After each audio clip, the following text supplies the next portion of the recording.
The rain drummed against the floor-tootling windows of the penthouse office, like bullets against bulletproof glass. Sebastian Cross stood motionless before the panoramic view of Manhattan, his reflection ghosting across the storm-darkened skyline. At 34, he commanded an empire worth $12 billion, but the hollow ache in his chest reminded him daily that success couldn't resurrect the dead. The intercom buzzed. "Mr. Cross, your daughter's therapist is here for the emergency session." Sebastian's jaw tightened. Another therapist. Oh, the 7th? In 2 years. Emma hadn't spoken a word in 3 months, not since the night she'd witnessed him destroying her mother's piano in a rage-fueled breakdown. The same piano where Grace used to sing lullabies that could chase away any nightmare. Now Emma lived in silence, and Sebastian lived in the suffocating weight of his own guilt. Dr. Helena Marsh entered without ceremony, her steel-gray hair pulled back severely, clipboard clutched like a weapon. "Mr. Cross, I've reviewed Emma's case files. The selective mutism is worsening. She needs consistent care, not the revolving door of nannies you've provided." "Money isn't an object," Sebastian said, his voice flat as granite. "This isn't about money. It's about trust, about someone who can reach her." Oh. Dr. Marsh's eyes narrowed. "I have a recommendation, but you won't like it." Sebastian turned from the window. "I like losing my daughter even less. There's a woman." Melody rose. "She's unconventional, has no formal training, but she has a gift with traumatized children. She uses music therapy in Central Park. Some call her methods unorthodox. And what do you call them? Miraculous?" The word hung between them like a prayer in an empty church. Sebastian had stopped believing in miracles the night Grace's car skidded into the Hudson River. 20 minutes later, he stood at the edge of Central Park, watching a woman with auburn hair that caught fire in the afternoon sun. She sat cross-legged on the grass, surrounded by a semicircle of children ranging from toddlers to teenagers. Her voice rose and fell like ocean waves, each note seeming to pull pain from young faces and replace it with something Sebastian had forgotten existed: wonder. Emma stood rigid beside him, her small hand cold in his. She hadn't wanted to come, had fought him with the silent ferocity of a wounded animal. But now her grip loosened as Melody's voice wrapped around them like warm honey. "Every broken heart can learn to sing again," Melody sang, her emerald eyes moving from child to child. "Every silent soul can find its voice." Emma took a step forward. Sebastian's breath caught. He hadn't seen his daughter move voluntarily toward another person in months. The song ended, and Melody's gaze found his. Across the small crowd, for a heartbeat, the world condensed to just that moment. Her eyes widened, recognition flickering there, followed immediately by something darker: fear. She rose quickly, too quickly, gathering her guitar with trembling hands. "That's all for today, my darlings," she said, but her voice had lost its musical quality, gone sharp and brittle. Emma pulled away from Sebastian's hand and walked directly to Melody, stopping just inches away. She reached up and touched the crescent-shaped scar above Melody's left eyebrow. Melody went perfectly still. "You're hurt too," Emma whispered, her first words in 3 months, falling like stones into still water. Melody's face crumpled for just an instant before she composed herself. When she looked up at Sebastian approaching, her expression had transformed into something cold and unreachable. "Who are you?" Sebastian asked, though something about her face tugged at memories he couldn't quite grasp. "Someone you shouldn't have found," Melody replied, already backing away.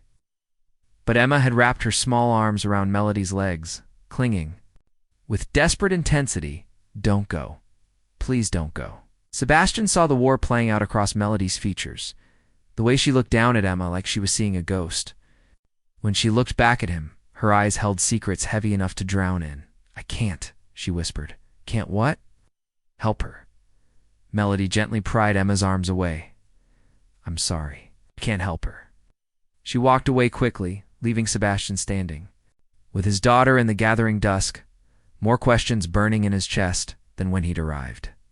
Emma watched Melody disappear between the trees, then looked up at her father with eyes that suddenly seemed far older than 7 years. She knows about the bad dreams too, Daddy. Sebastian knelt beside his daughter, his heart hammering against his ribs. What do you mean, sweetheart?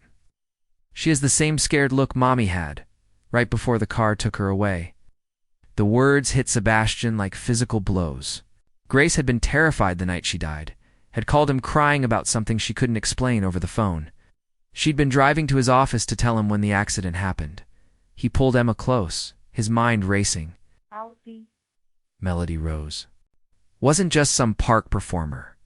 She was connected to his past somehow, to Grace, two secrets that had died with his wife. And judging by the fear in her eyes, she knew exactly who he was. Melody's hands shook as she fumbled with the locks on her apartment door. 3 deadbolts, 2 chain locks, and a security bar. Never enough, never safe enough. The one-bedroom walk-up in Hell's Kitchen smelled of lavender tea and old fears. Cheat.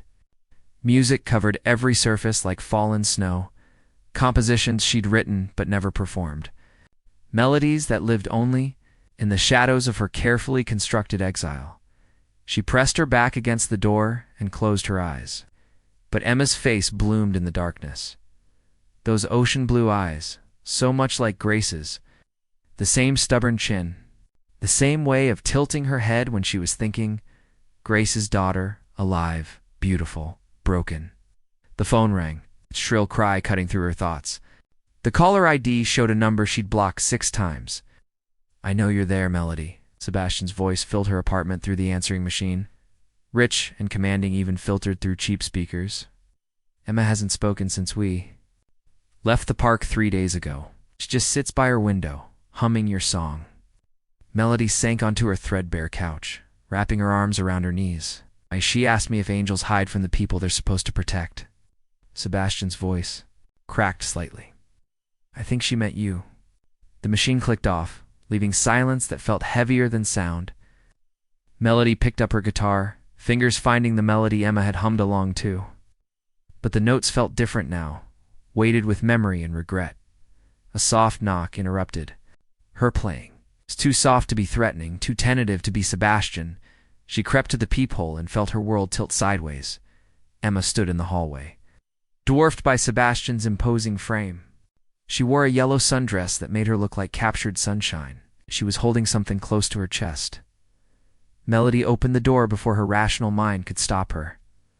How did you find me? She asked Sebastian. I'm a billionaire, with unlimited resources and a missing piece to a puzzle that's been eating me alive for 3 years. He replied, his steel-gray eyes never leaving her face. The better question is why Grace never mentioned she had a sister. The words hung between them like a blade waiting to fall. Emma stepped forward, oblivious to the tension crackling in the air. I brought you something, Emma said, holding out a small wooden music box. When she wound the key, a tiny ballerina began to turn, and a familiar melody filled the hallway. Melody's knees nearly gave out. It was their song, the lullaby she and Grace had written together when they were children, before their world had shattered into irreparable pieces. Mommy used to play this when I had bad dreams, Emma continued. She said it was made by someone who loved me before I was even born. Sebastian watched Melody's face carefully, cataloging every micro-expression. Grace told Emma that song came from her guardian angel, someone who had to go away to keep Emma safe. Stop, Melody whispered. She said this angel had a voice that could heal broken hearts and chase away monsters. Sebastian stepped closer.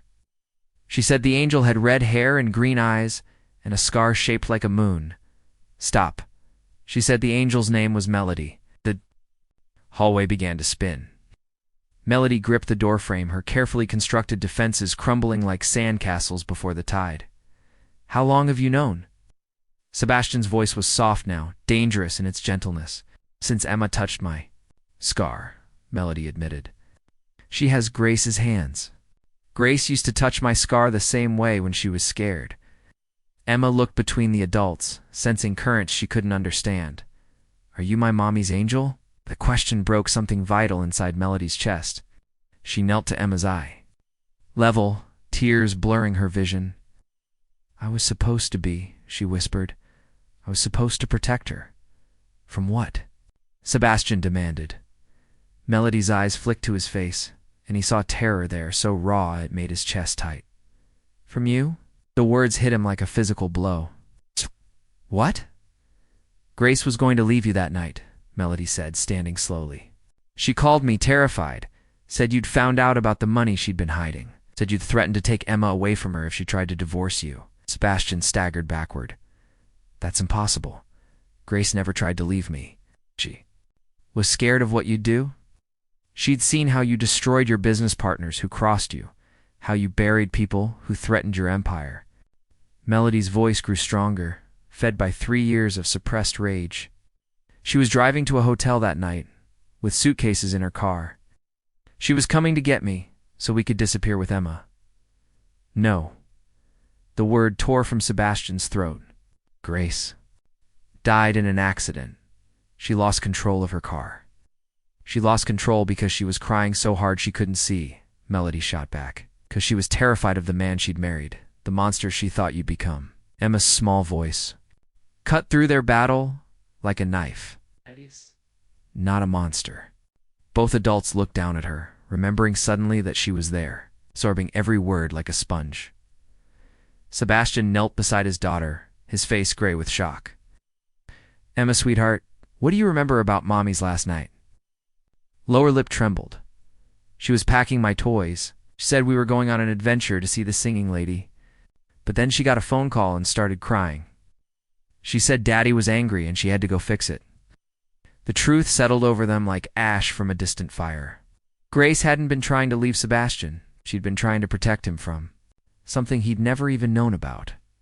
Melody pressed her hands to her mouth, the weight of her mistake crushing her lungs. "Oh God, what have I done?" "You've been running from shadows for 3 years," Sebastian said quietly. "We both have." He reached into his jacket and pulled out a manila envelope, thick with documents. "I had my investigators dig deeper after. I found you. Grace wasn't hiding money from me, Melody. She was hiding it from someone else." Melody's blood turned to ice as she recognized the letterhead on the documents. Cromwell and Associates, a law firm that had haunted her nightmares for a decade. "They've been looking for you," Sebastian continued, "ever since you testified against Vincent Cromwell. Grace was helping you stay hidden, funneling money through shell companies to keep you safe." The hallway seemed to tilt and spin. Vincent Cromwell. The name alone made Melody's scar throb with phantom pain, a reminder of the night she'd barely escaped with her life after witnessing him murder a federal judge. "Grace died because of me," Melody whispered. "Grace died protecting you," Sebastian corrected. "And now they found you anyway," as if summoned by his words, the building's front. Door slammed open 3 floors below. Heavy footsteps echoed up the stairwell, deliberate and methodical. Sebastian grabbed Emma and pulled her behind him. "How many ways out of this building?" "Just the fire escape," Melody said, her voice barely audible. The footsteps were getting closer, accompanied now by the crackle of radio communication. Emma's small hand found Melody's. "Are the monsters coming?" Melody squeezed her niece's fingers, feeling the weight of every choice that had led to this moment. "Yes, baby. But this time, your angel isn't running away." The fire escape groaned under their weight as they climbed into the New York night. Emma clung to Sebastian's back like a koala, her small fingers twisted in his shirt, "Ow," while Melody led them up the rusted ladder toward the roof. Behind them, the sound of splintering wood echoed from her apartment. "They're inside," Sebastian whispered, his breath visible in the October air. Melody's hands were slick with sweat as she hauled herself over the roof's edge. The city sprawled before them in a glittering maze of lights and shadows, beautiful and merciless. She pulled Emma up while Sebastian followed his expensive suit, torn from the rough metal rungs. "There's another building we can jump to," Melody said, pointing to a narrow gap between rooftops, maybe 4 feet. Sebastian looked at the distance, then at his 7-year-old daughter. "Emma won't make it." "I can try," Emma said, but her voice was small and scared. "No." Sebastian's tone brooked no argument. He turned to Melody, his gray eyes reflecting the city lights. "You go. Take Emma. I'll buy you time." "Don't be stupid," Melody snapped. "They want me, not you. And they'll kill both of you if they catch you together." Sebastian was already pulling out his phone. I'm calling my security team. They can be here in 15 minutes. We don't have 15 minutes. The roof access door burst open, and 3 men in dark suits emerged, weapons drawn. The lead man was tall and thin, with silver hair and eyes like winter. Detective Marcus Webb, Vincent Cromwell's personal enforcer, and the monster from Melody's nightmares. "Well, well," Webb said, his voice carrying the trace of an Irish accent. "The little songbird who flew away from her cage." Emma whimpered and pressed closer to Melody. Sebastian moved protectively in front of both of them, though he was unarmed. "Against 3 guns. Let them go, Webb," Sebastian said. "Your quarrel is with me." Webb laughed, a sound like breaking glass. "Oh, Mr. Cross, you still don't understand, do you? This was never about business. This was always about family." Gestured toward Melody with his gun. "What she was doing the night she saw Vincent kill Judge Morrison? She was a witness," Sebastian said. "Wrong place, wrong time." Webb replied, smiling as Melody's face went white. "Weren't you, darling? Sweet little." Melody rose, who sang in his club and warmed his bed and thought she could steal his secrets. "That's not true," Emma said fiercely, wrapping her arms around Melody's waist. "Angels don't lie with monsters." Webb's smile widened. "Out of the mouths of babes. Tell them, Melody. Tell them how you seduced Vincent, how you made him trust you. Oh. You recorded every conversation while you were planning to sell him out to the FBI. Melody's voice was barely a whisper. "I was trying to survive." "You were trying to get rich," Webb corrected. "The FBI was paying you $50,000 for information. You thought you'd get Vincent sent to prison and sail off into the sunset. Your blood money." Sebastian's eyes never left Melody's face. "Is it true?" The question hung in the air like a blade. Melody felt the weight of Emma's trust, Sebastian's growing doubt, 3 years of carefully constructed lies crumbling around her. "Yes," she whispered. Emma's arms loosened around her waist. "You lied. I never lied to you, baby. I just didn't tell you everything. Your saint isn't quite so pure, is she, Mr. Cross?" Webb stepped closer, his men flanking him. "Vincent loved her, you know. Would have given her anything. Instead, she betrayed him and ran when things got complicated." "He was a killer," Melody said, finding her voice. "He murdered Judge Morrison in cold blood because the judge wouldn't take his bribes." "The judge was taking bribes from Vincent's competitors," Webb replied smoothly. "Vincent was cleaning house. He just happened to walk in at the wrong moment." Sebastian's mind was racing, processing implications and connections. "Grace found out, didn't she? About Melody's past?" Webb nodded approvingly. "Very good. Grace discovered her sister's little secret and threatened to expose her unless Melody disappeared permanently. Grace couldn't bear the thought of her daughter being connected to Vincent's world, even indirectly." "No," Melody said, but the word lacked conviction. "She gave you an ultimatum," Webb continued. "Disappear forever, or she'd tell the world what you really were. A whore and a snitch who got in over her head." Emma pulled away from Melody completely now, her small face crumpling with confusion and betrayal. "Mommy was scared of you." Melody knelt in front of her niece, tears streaming down her face. "Emma, listen to me. I did bad things before I met you. I made terrible choices because I was alone and scared, and I thought money would make me safe. But everything I felt for you, and your mother was real." "Grace didn't believe that," Webb said. "She died driving away from you, didn't she? Couldn't stand the thought of what you might do to her family." The words hit their target perfectly. Sebastian's expression hardened as the pieces fell into place. "Grace wasn't coming to meet you that night. She was running from you, Sebastian. Please, she found out what you were, what kind of danger you represented, and she was trying to protect Emma from you." His voice was flat, dead. "It's just like I should be doing right now." Emma had backed away from all the adults, her small frame shaking. "I want my daddy, my real daddy, not the angry one." The child's words broke through Sebastian's rage like sunlight. Through clouds, he saw himself through her eyes. Another adult screaming about things she didn't understand. Another person choosing anger over love. He knelt and opened his arms. "Come here, sweetheart. I'm Sorry, Emma hesitated, then ran to him, burying her face in his shoulder. Webb watched the reunion with amusement. How touching. But I'm afraid playtime is over. He raised his gun.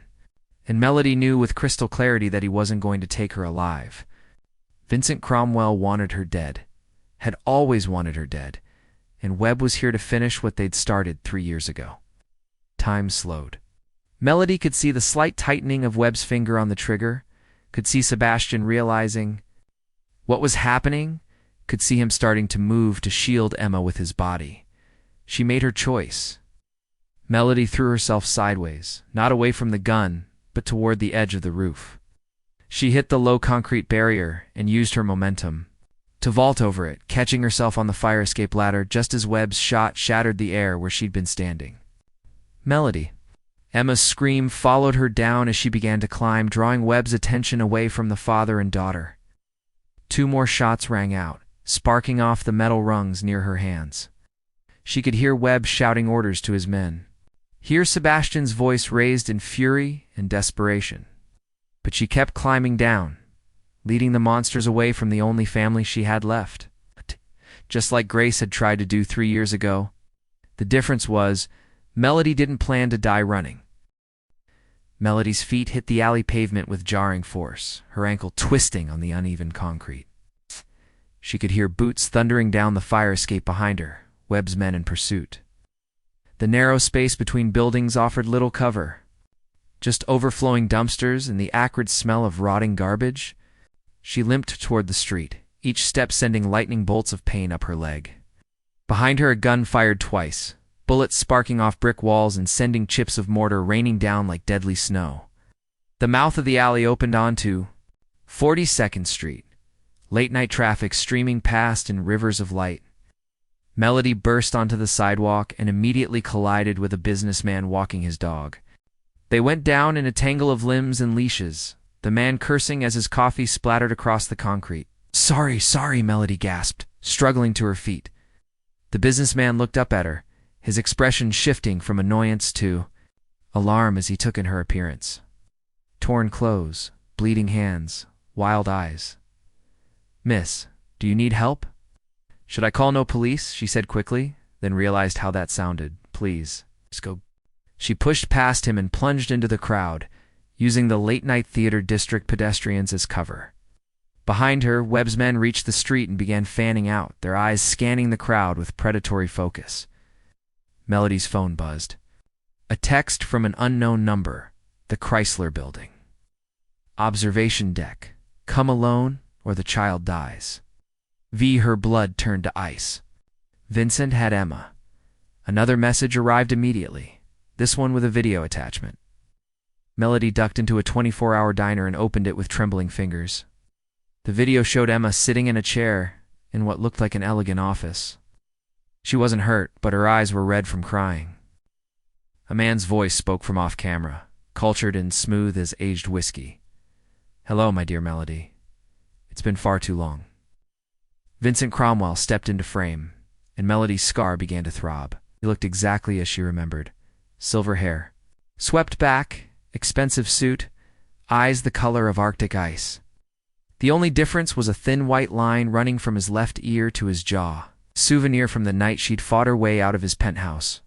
You're looking well, he continued, his hand resting on Emma's shoulder with deceptive gentleness. Prison was educational, but I confess I missed our conversations. You always had such a lovely singing voice. Emma stared directly into the U.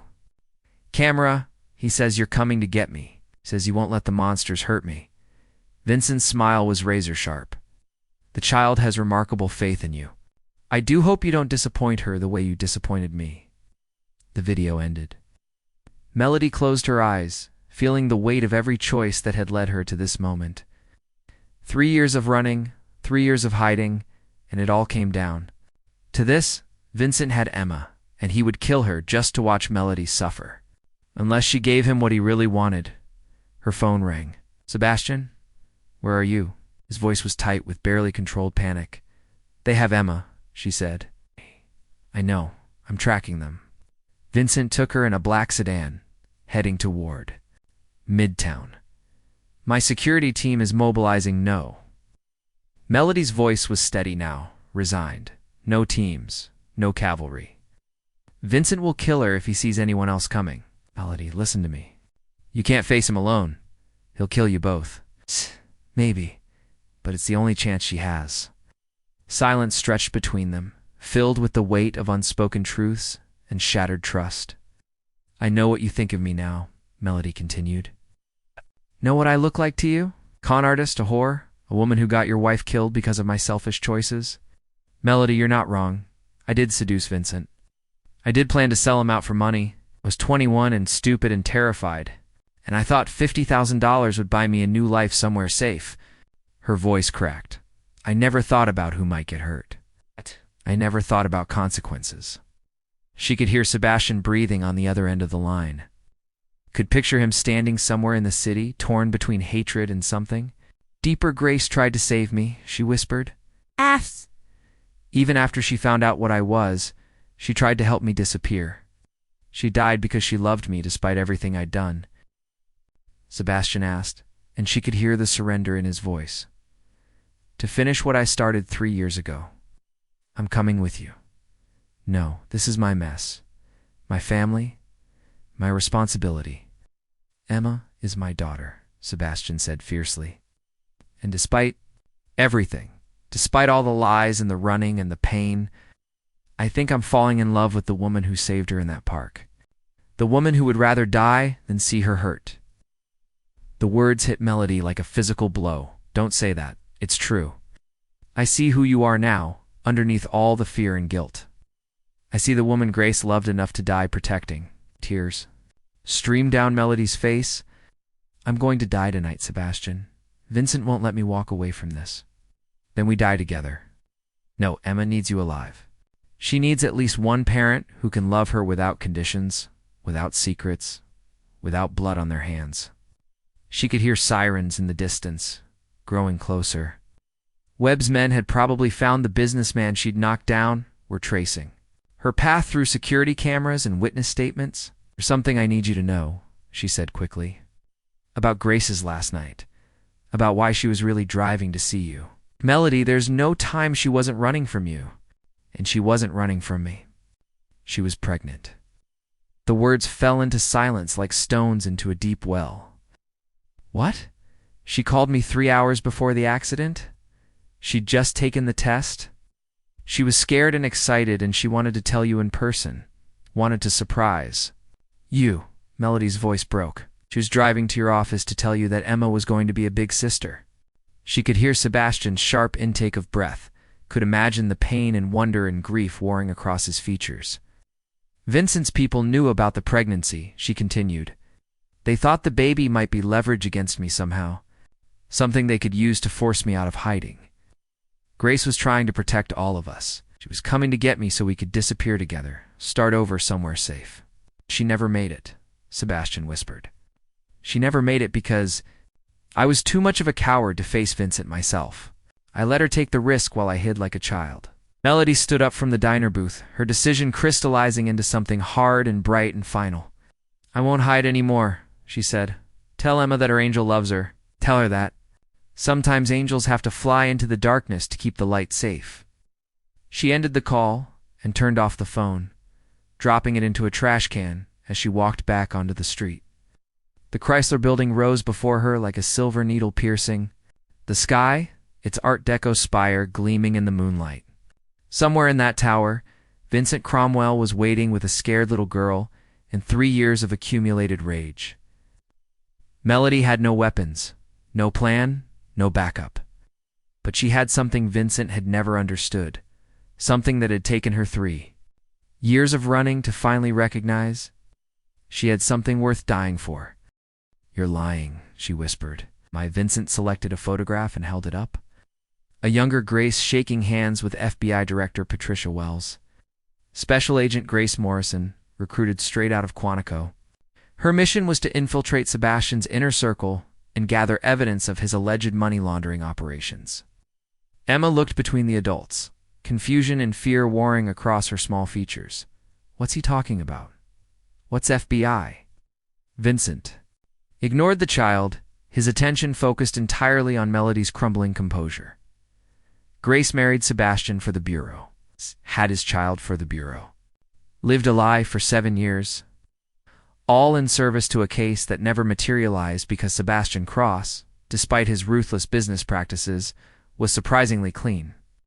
No, Melody said, but her voice lacked conviction. Pieces were clicking into place memories she'd dismissed as coincidence, suddenly taking on sinister new meaning. By the time Grace realized Sebastian was innocent, she'd fallen in love with her mark. But the Bureau doesn't accept resignation letters from deep-cover agents, especially ones who know as much as Grace did.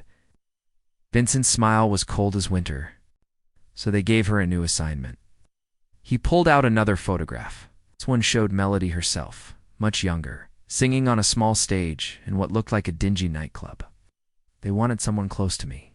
Someone who could gain my trust, document my activities, provide testimony when the time came for prosecution. Vincent's voice was soft, hypnotic, like a snake charmer's melody.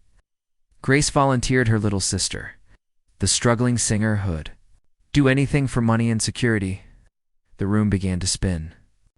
Melody gripped the back of a chair, her knees threatening to buckle. Grace arranged our first meeting, you know? That night at the Blue Moon Club when you auditioned for my entertainment director, she'd been grooming you for months, feeding you stories about my wealth and influence, making sure you'd be receptive when opportunity knocked.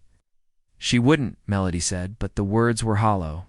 She remembered that night, remembered how Grace had insisted she wear the green dress, how her sister had seemed unusually nervous, how she'd asked so many questions afterward about Vincent's reaction. Your sister played us both, my dear. Were her unwitting asset, and I was your target. The FBI got their prosecution. Grace got to keep her family. You got to live with the guilt of betraying someone who genuinely loved you.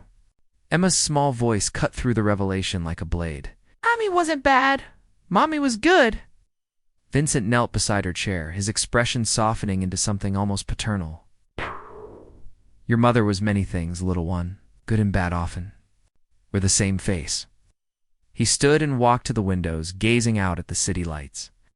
Grace tried to pull you out after Morrison's murder. She'd grown fond of you, I think, despite using you so callously. But the Bureau wasn't finished with either of us. Melody found her voice again, raw and broken. What do you want, Vincent? You've won. You've destroyed everything I believed about my life, my sister, myself. What more can you take? I want what I've always wanted, he replied, without turning. Around the truth. All of it. On record. He pressed a button on his desk, and a red light began blinking on a small recording device. I want you to admit that Grace Morrison was a federal agent who manipulated both of us for the Bureau's purposes. I want you to state for the record that your testimony against me was based on manufactured evidence and coached lies. And if I do this, Emma goes home to her father, you disappear forever, as you've been so eager to do, and I finally have the ammunition I need to overturn my conviction and destroy the careers of everyone who orchestrated this charade. Melody looked at Emma, saw the child's confusion and fear, saw Grace's eyes staring back at her with perfect trust. The little girl didn't understand the adult games being played around her, didn't deserve to be a pawn in Vincent's quest for revenge, but she also didn't deserve to grow up, believing lies about her mother. There's just one problem with your story, Vincent, Melody said, walking closer to the desk. Oh, Grace never worked for the FBI. Vincent turned, his eyebrows raised in surprise. My dear, I've just shown you photographs can be faked, documents can be forged, bank records can be manufactured. Melody's voice grew stronger with each word. I know because I've spent the last 3 years learning how to disappear, how to create new identities, how to make lies look like truth. She reached into her jacket pocket and pulled out a small, digital recorder of her own. Grace Morrison was never a federal agent, but Melody Rose is. Vincent's face went perfectly still. Special Agent Melody Rose, FBI Undercover Division, badge number 2847, assigned to infiltrate the Cromwell organization 18 months before. We met. She set the recorder on his desk, the red light blinking steadily. Everything you've said tonight has been recorded and transmitted to federal servers, including your confession to murdering Judge Morrison The silence stretched between them like a wire pulled taut. Vincent's hand moved toward the desk drawer where Melody knew he kept a gun. But she was already moving, grabbing Emma from the chair and rolling behind the heavy leather sofa as the first shot shattered the air. "Stay down, baby," she whispered to Emma, who was trembling but silent, her eyes wide with shock. "You clever little bitch," Vincent called out, his cultured voice finally showing cracks. "Do you think your handlers will save you? Do you think they care about one expendable agent and a child?" More shots splintered the sofa's wooden frame, sending splinters of expensive mahogany flying through the air. "They'll be here soon," Melody called back. "The building's surrounded. Webb and his men are already in custody." Liar am I, as if summoned by her words. The elevator doors opened with a soft chime. Sebastian Cross stepped out, flanked by 2 FBI agents in tactical gear. His gray eyes swept the room, taking in the overturned furniture and shattered glass, before finding Melody and Emma crouched behind the sofa. "Emma," he called softly. "It's okay, sweetheart. Daddy's here." Emma looked up at Melody with eyes full of questions she was too young to ask. "Are you really FBI?" "Yes, baby." "I'm sorry I couldn't tell you. Are you still my angel?" The question broke Melody's heart. She pulled Emma close, feeling the child's rapid heartbeat against her chest. "Oh, always be your angel, no matter what." Vincent emerged from behind his desk, his gun trained on Sebastian. How touching. "The family reunion I've been planning for years. It's over, Cromwell," one of the FBI agents said. "Drop your weapon." Vincent's laugh was the sound of breaking glass. "Over. My dear Agent Thompson, this is just the beginning. Do you have any idea how many judges, prosecutors, and federal agents I own? How many careers I can destroy with a single phone call?" "About 12 fewer than you think," Sebastian said quietly. Vincent's eyes narrowed. "What?" "Crosstech Industries has been working with the FBI for 6 months, Vincent. Every communication you've had with your corrupt contacts has been monitored. Every bribe documented, every threat recorded."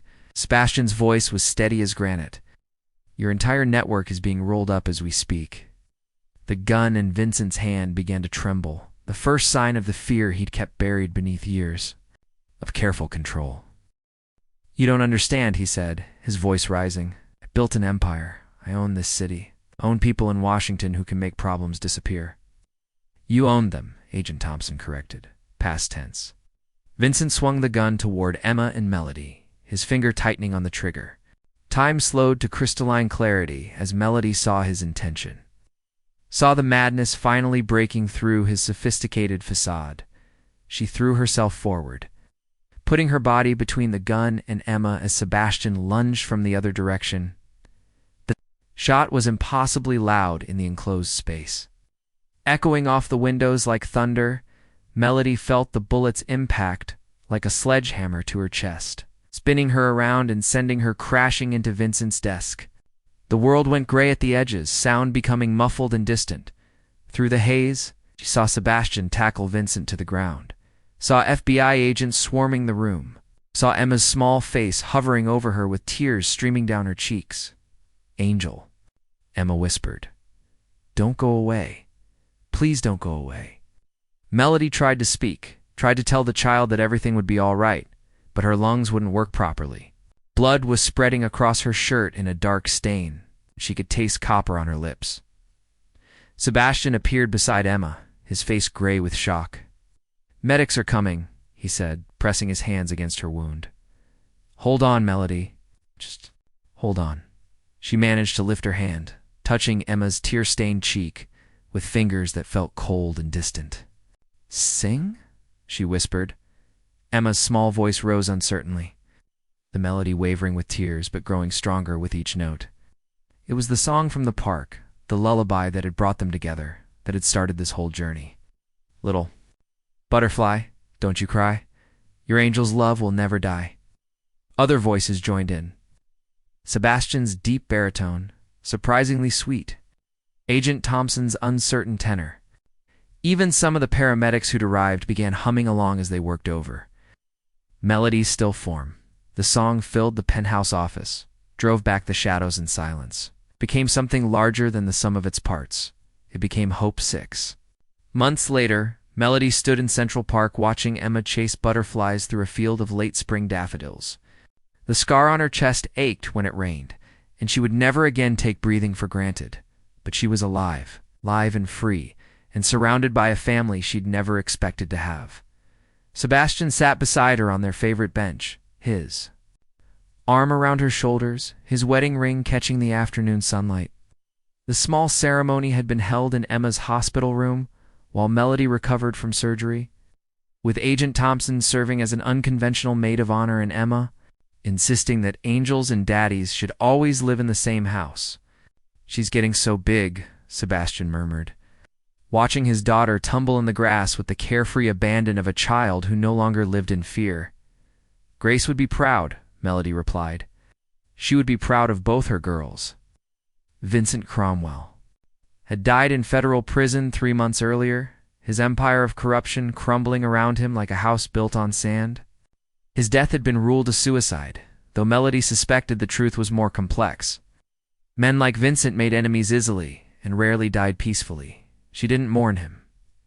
Emma came running back to them, grass stains on her yellow dress, and flowers clutched in her small fists. "Look what I found for Mommy," she said, offering the wildflower bouquet to Melody. "They're beautiful, baby," Melody said, accepting the gift. "Should we go put them on her grave?" Emma nodded solemnly. It had taken months of therapy and patient explanation, but she finally understood that some angels lived in heaven while others stayed on earth, to take care of little girls who needed them. As they walked through the park toward the cemetery, Emma's hands secure in Melody's while Sebastian carried their picnic basket, Melody began to sing. Softly at first, then with growing confidence as Sebastian and Emma joined in. Every broken heart can learn to sing again. Every silent soul can find its voice. The song rose above the trees, carried on a gentle breeze that smelled of spring flowers and second chances. In the distance, other park visitors began to hum along to the unfamiliar but somehow comforting melody, music. Melody had learned truly was the language of the heart, and every heart, no matter how broken, deserved its own special song, the end song that ends the silence. The elevator climbed through the Chrysler Building's gleaming interior with mechanical precision, each floor bringing Melody closer to a reckoning 3 years in the making. Her reflection stared back from the polished steel doors. A woman with haunted eyes and trembling hands looked nothing like the confident performer who'd once believed she could outmaneuver monsters. The doors opened directly into Vincent Cromwell's penthouse office. He stood silhouetted against the floor-to-ceiling windows that offered a panoramic view of Manhattan. The city spread below him like a kingdom of lights, beautiful and merciless. At 62, Vincent still carried himself with the predatory grace that had made him both irresistible and terrifying. His silver hair caught the moonlight streaming through the glass, and when he turned to face her, his Arctic eyes held the same cruel intelligence that haunted her nightmares. "My dear Melody," he said, his voice carrying the faint trace of his Boston Brahmin upbringing, "you look tired." Emma sat in a leather chair near Vincent's desk, her small frame nearly swallowed by its massive proportions. She was unharmed, but pale, her ocean blue eyes wide with the kind of fear that aged children decades in moments. "Let her go, Vincent," Melody said, surprised by the steadiness of her own voice. "She's innocent in all this. Innocent." Vincent's laugh was soft and deadly. "She's Grace's daughter, Grace, who helped you make a fool of me for 3 years. The child is hardly innocent by association." He moved to a small bar cart and poured himself a glass of aged scotch with practiced ease. "Would you like a drink? For old time's sake? I want Emma safe. That's all." "Of course you do." The maternal instinct is remarkably persistent, isn't it? Even in women who've never had children of their own.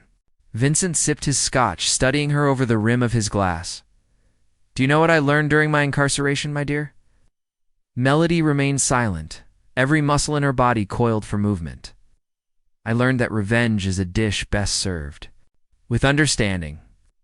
For 3 years, I assumed you betrayed me for money. $50,000 seemed like such a paltry sum to trade our love for. We never had love, Vincent. You had obsession. I had desperation. His smile was sharp enough to draw blood.